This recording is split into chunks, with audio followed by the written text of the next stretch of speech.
नमस्कार साथियों, आज मैं आपके लिए थोड़ा अलग इंटरेस्टिंग और नॉलेजेबल सब्जेक्ट लेकर आया हूं। आज हम डेमोक्रेटिक इंडेक्स के ऊपर बात करेंगे और साथ में समझने की कोशिश करेंगे कि डेमोक्रेटिक इंडेक्स किस तरह से गिना जाता है, उसे आंकने के लिए क्या क्या मापदंड होते हैं और वीडियो के अंत में हम ये देखेंगे कि भारत कौन सी रैंकिंग पर है और क्या भारत की रैंकिंग कम हो गई है या भारत की रैंकिंग बढ़ गई है। तो साथियों, आइए पहले देखते हैं कौन से मापदंड होते हैं और डेमोक्रेटिक इंडेक्स को किस तरह से गिना जाता है यानी रैंकिंग दी जाती है। तो साथियों, पहला मापदंड है इलेक्टोरल प्रोसेस और प्लूरलिज्म। इसका मतलब ये है चुनावी प्रक्रिया और बहुलवाद। साथियों, यहाँ बारीकी से देखा जाता है चुनावी प्रक्रिया कैसे होती है, क्या चुनावी प्रक्रिया में कुछ धांधली होती है, कहाँ लेन देन होते हैं, कहीं वोट खरीदे जाते हैं और क्या प्रोसेस सही से हो रही है। इस तरह से हर एंगल से देखा जाता है चुनावी प्रक्रिया कैसी होती है। थोड़ा बहुलवाद को भी समझते हैं। बहुलवाद का मतलब ये है कोई भी सत्ता एक जगह केंद्रित नहीं होनी चाहिए। तो साथियों, दूसरा पॉइंट है सिविल लिबर्टीज। इसका मतलब आप समझ गए होंगे। साथियों, इसमें देखा जाता है मौलिक अधिकार यानी फंडामेंटल राइट सुरक्षित है क्या, संविधान द्वारा संरक्षित नागरिकों के बुनियादी अधिकार है जिनको देखा और परखा जाता है। साथियों, तीसरा पॉइंट है फंक्शनिंग ऑफ गवर्नमेंट। यहाँ ये देखा जाता है क्या जनता को स्मार्ट गवर्नेंस मिल रहा है या नहीं, क्या जनता के मौलिक अधिकार सुरक्षित रखकर कोई भी योजना लागू हो रही है। इस तरह की बातें फंक्शनिंग ऑफ गवर्नमेंट में देखी जाती है। तो आइए समझते हैं चौथे पॉइंट को। चौथा पॉइंट है पॉलिटिकली पार्टिसिपेशन यानी राजनीतिक सहभागिता। यहाँ पर यह देखा जाता है वोटर कितने वोट करते हैं, क्या वोटर अच्छी तरह से पार्टिसिपेट करते हैं या नहीं है। वैसे ही विधायक विधायिका में पार्टिसिपेट करता है या नहीं है। वैसे ही सांसद संसद में कितना पार्टिसिपेट करता है।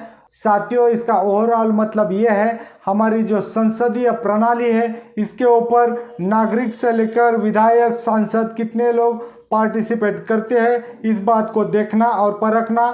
साथियों, यहाँ पर कोई आंदोलन कर रहा है तो उसको भी पार्टिसिपेशन माना जाएगा, क्योंकि आंदोलन से कोई संसद में कानून बनेगा या आंदोलन से कुछ तो बदलाव होगा। इस तरह से कोई भी संसदीय प्रणाली में पार्टिसिपेट करता है या नहीं है ये देखा जाता है। तो आइए आते हैं पांचवें पॉइंट के ऊपर। पांचवा पॉइंट है पॉलिटिकल कल्चर। तो साथियों, पॉलिटिकल कल्चर का मतलब आप जान ही गए होंगे, क्योंकि पॉलिटिक्स में किस तरह की भाषा का इस्तेमाल होता है, किस तरह से मौलिक अधिकारों को संरक्षित रखकर योजनाएं चलाई जाती है।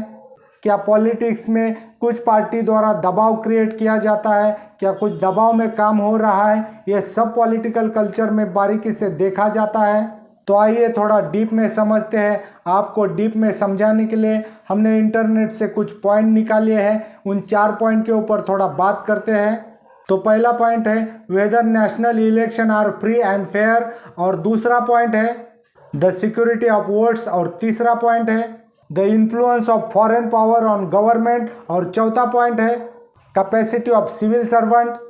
तो पहला पॉइंट समझते हैं whether national election are free and fair. इसका मतलब ये है कि पूरा नेशनली जो इलेक्शन होते हैं वो फ्री एंड फेयर है क्या नहीं, वो देखना। यहाँ हर चीज़ को बारीकी से देखा जाएगा। क्या वहाँ पर लेन देन हो रहा है, कहीं वोट खरीदे जा रहे हैं, कहीं दबाव में काम हो रहा है, कहीं ये जो सिस्टम होते हैं जो अधिकारी होते हैं उनके द्वारा कोई धांधली तो नहीं हो रही है, ये सब देखा जाता है। दूसरा point the security of voters. साथियों, इस पॉइंट में ये देखा जाता है किसी भी वोटर ने अगर वोट दिया है तो क्या वोट सुरक्षित है, क्या उसी कैंडिडेट को जाने वाला है, ये सब देखा जाता है।